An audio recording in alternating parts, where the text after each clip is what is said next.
नमस्कार। आज हम बात करेंगे तनाव प्रबंधन कौशल पर। हमारे पास एक गाइड है जो बताती है कि तनाव क्या है, इसे कैसे संभालें, क्या तरीके हैं, क्या फायदे हैं और क्या सीमाएं भी हैं। तो चलिए इसमें थोड़ा गहरा उतरते हैं। शुरुआत करते इस बात से कि देखिए, थोड़ा तनाव तो शायद ठीक भी होता है, हमें काम करने के लिए प्रेरित करता है ना। पर जब ये बहुत ज़्यादा हो जाए तब दिक्कत होती है। तो ये तनाव प्रबंधन क्या है, गाइड क्या कहता है इस बारे में? बिल्कुल सही कहा आपने। देखिए, गाइड के हिसाब से तनाव प्रबंधन असल में वो सब तकनीकें और रणनीतियां हैं जिनसे कोई व्यक्ति तनाव के जो बुरे असर होते हैं ना, उनसे निपट सकता है, उनको काबू में रख सकता है, कम कर सकता है। ये हमारे शरीर की एक तरह की प्रतिक्रिया है किसी भी मांग या चुनौती के लिए, जिसे स्ट्रेसर कहते हैं। उसे संभालने का तरीका है ये। अच्छा, तो ये सिर्फ तनाव कम करने से ज्यादा कुछ है। इसके असल लक्ष्य क्या हैं? गाइड क्या बताता है? हाँ हाँ, ये सिर्फ कमी लाना नहीं है, इसके कई गहरे उद्देश्य हैं। एक तो ये कि तनाव के कारण क्या हैं, वो स्ट्रेसर्स, उन्हें पहचानना, फिर उनसे निपटने के लिए ठीक तरीके, स्वस्थ तरीके विकसित करना, और जीवन में एक संतुलन बनाना, काम और आराम के बीच।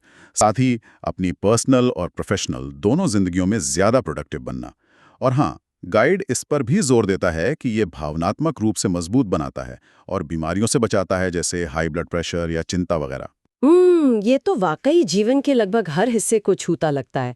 काम का प्रेशर हो या घर की चिंताएं, गाइड किन खास सिचुएशंस का जिक्र करता है जहां ये स्किल्स ज्यादा काम आ सकती हैं? बिल्कुल, आप सोचिए जरा, ऑफिस में डेडलाइन का प्रेशर झेलना है, छात्रों को इम्तिहान का तनाव संभालना है, या फिर परिवार या पैसों की चिंताएं हैं, उन्हें मैनेज करना है।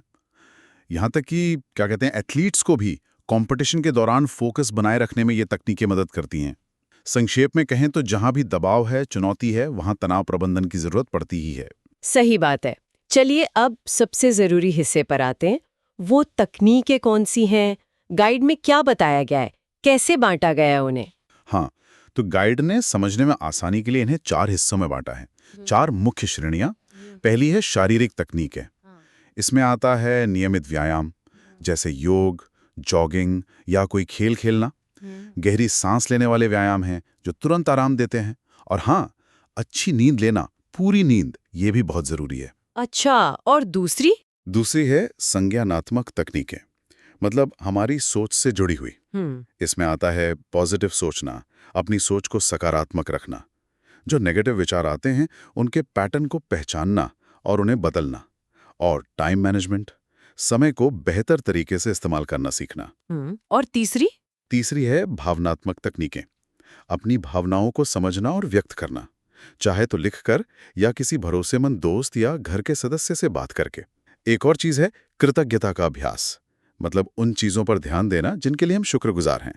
और ध्यान यानी मेडिटेशन या कोई और रिलैक्सेशन तकनीक। ठीक है, और चौथी वाली? चौथी है व्यावहारिक तकनीकें, प्रैक्टिकल चीजें, जैसे काम के बीच में छोटे ब्रेक लेना, अपनी हॉबीज, अपने शौक के लिए वक्त निकालना, दोस्तों परिवार से मिलना जुलना, उनसे सपोर्ट लेना, और जाहिर है वो आदतें छोड़ना जो तनाव बढ़ाती हैं, जैसे स्मोकिंग या बहुत ज्यादा चाय कॉफी।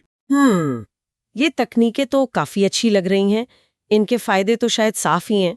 बेहतर मेंटल हेल्थ, फिजिकल हेल्थ, शायद काम में भी ज्यादा मन लगता होगा। निश्चित रूप से फायदे कहीं हैं। बेहतर मानसिक और शारीरिक स्वास्थ्य तो है ही, प्रोडक्टिविटी भी बढ़ती है, काम बेहतर होता है। एक दिलचस्प बात जो गाइड बताता है वो ये कि इससे आपके रिश्ते भी सुधरते हैं। अच्छा, ये कैसे? देखिए, जब आप कम तनाव में होते हैं तो ज्यादा धैर्यवान होते हैं, बेहतर संवाद कर पाते हैं, तो रिश्तों पर अच्छा असर पड़ता है, जिसे हम शायद कई बार नजरअंदाज कर देते हैं। और हाँ, ये हमें भविष्य की मुश्किलों के लिए तैयार करता है, रेजिलियंस बढ़ाता है, और कुल मिलाकर जीवन में संतुष्टि बढ़ती है। ये सब सुनने में तो बहुत अच्छा लगता है, लेकिन क्या ये इतना आसान है? गाइड इसकी कुछ चुनौतियों या सीमाओं के बारे में भी बताता है। हाँ बिल्कुल, प्रैक्टिकल बातें भी हैं।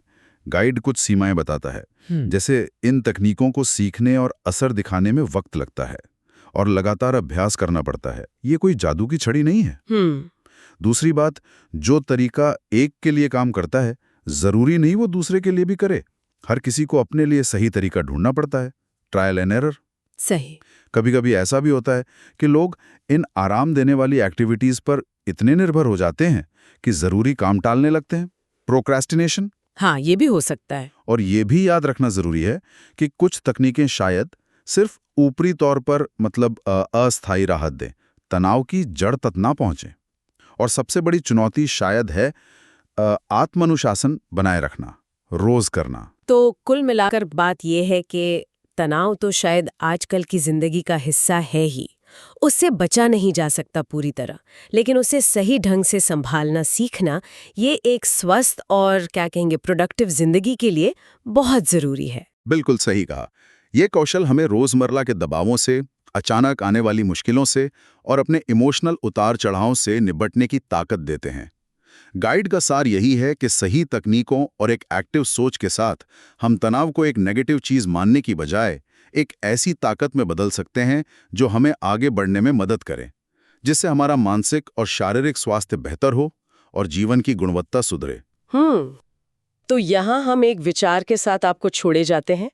क्या हमारा लक्ष्य सिर्फ तनाव को किसी तरह मैनेज करना, कंट्रोल करना होना चाहिए, या हमें वो तरीके भी खोजने चाहिए जिनसे हम इस तनाव की ऊर्जा को अपनी तरक्की और बेहतरी के लिए इस्तेमाल कर सके? सोचिएगा जरूर।